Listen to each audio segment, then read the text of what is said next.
Bonjour les troisièmes. Afin que la continuité pédagogique soit plus agréable, votre général en chef a créé une chaîne YouTube. Malgré quelques retardataires, vous avez été sérieux. Votre travail a été de qualité et je vous félicite. Bravo soldats.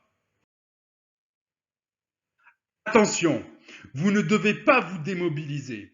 Tout le travail réalisé en ce moment vous permettra d'aborder la classe de seconde avec des compétences solides.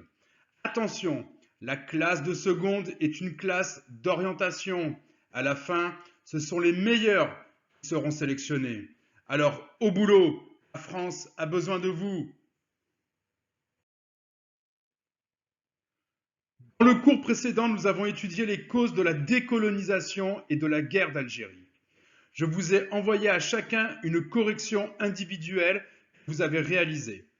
En 1962, comme le montre cette photographie de liesse populaire, l'Algérie accède à l'indépendance. Le drapeau algérien symbolise cet événement. Dans le cahier, vous inscrivez le petit b. Petit b, comment l'Algérie accède-t-elle à l'indépendance? Nous sommes toujours dans le grand 1. Pourquoi et comment l'Algérie accède-t-elle à l'indépendance? Pour répondre à ces questions, je vous propose des documents. Le document 1 est une carte réalisée par des professeurs. Le document 2 est une vidéo que j'ai utilisée pour annoncer le cours précédent. Nous allons la questionner différemment. Heure troublée en Algérie, où en plusieurs endroits du territoire une série d'attentats ont été commis dans la nuit qui précéda la Toussaint. À Batna se sont déroulées les obsèques des 3 soldats du camp militaire, assassinés alors qu'ils montaient la garde, tandis qu'au cœur du massif de l'Aurès, Harris recevait les premiers renforts après être resté isolé un jour entier. Un hélicoptère a ramené à Batna Madame Monroe, la jeune institutrice victime de l'attentat de Tiffelfel, au cours duquel son mari fut tué. Cependant, des mesures de sécurité amenaient de nouveaux renforts et la lutte s'organisait contre les hors-la-loi dont on pouvait situer les repères dans l'Aurès. À Kenchla, une garde vigilante protégeait la cité et les troupes engageaient l'action. On parle de fellaga et de complots organisés par certaines ligues musulmanes, mais l'Algérie ne se prêtera pas au rôle souhaité par les agitateurs. Le document 3 est une photographie représentant la Gégène. Vous devez en chercher la signification ainsi que l'emploi réalisé par l'armée française de ce sinistre objet. Le document 4 est une vidéo pédagogique qui vous permettra de comprendre l'incapacité de la 4e République à résoudre la crise algérienne. Elle relate un tournant de l'histoire de notre pays. Pour résoudre le conflit algérien, le dernier président de la 4e République a appelé un homme que vous connaissez. Vous avez étudié son action durant la Seconde Guerre mondiale. René Coty pressent Pierre Pfimlin pour prendre la tête du 24e gouvernement de la 4e République. Pfimlin passe pour être favorable à un compromis avec le FLN. La réponse du général Salan, commandant en chef en Algérie, claque comme une gifle au visage du régime. L'armée française, d'une façon unanime, sentirait comme un outrage l'abandon de ce patrimoine national. On ne saurait préjuger sa réaction de désespoir. Nous sommes le 9 mai 58.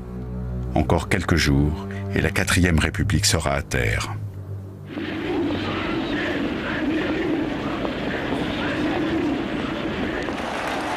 L'exécution par le FLN de 3 prisonniers français va précipiter les choses.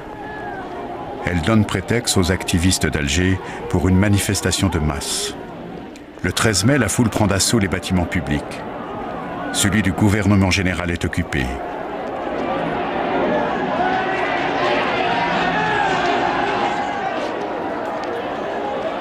Paris remet à Salan les pleins pouvoirs pour ramener le calme. Grotesque, il les avait déjà pris. Massu, à la tête d'un comité de salut public, annonce qu'il en appelle au général de Gaulle. La foule répond en chantant la Marseillaise et en criant « Vive de Gaulle ». À Paris, partisans et adversaires de l'Algérie française s'affrontent dans la rue. On est au bord de la guerre civile.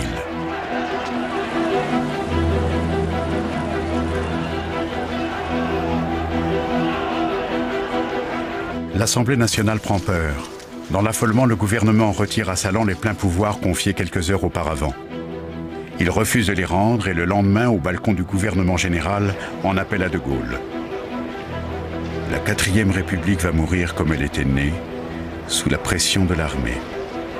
Il ne reste plus à De Gaulle qu'à sortir de son silence stratégique.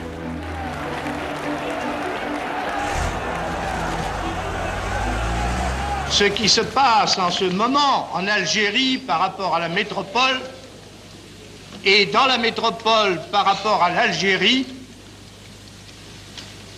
peut conduire à une crise nationale extrêmement grave. René Coty n'a pas d'alternative autre que faire appel à De Gaulle, qui se rend en majesté à l'Assemblée nationale recevoir les pleins pouvoirs.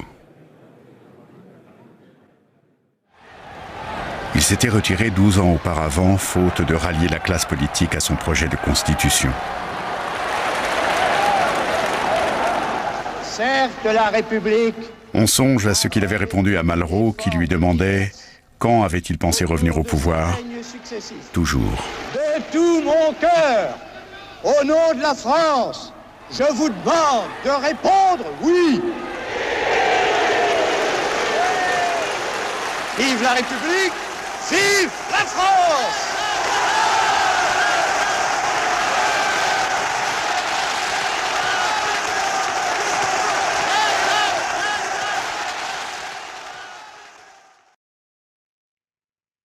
Pour répondre à la problématique posée, je vous propose ce questionnaire.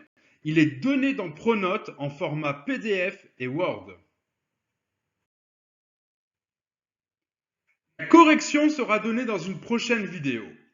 Il s'agira alors d'utiliser les réponses de toutes les activités pour réaliser un développement construit. C'est ce que vous préférez. Comme pour l'activité précédente, j'exige une preuve de votre travail que vous devez envoyer sur mon adresse mail académique.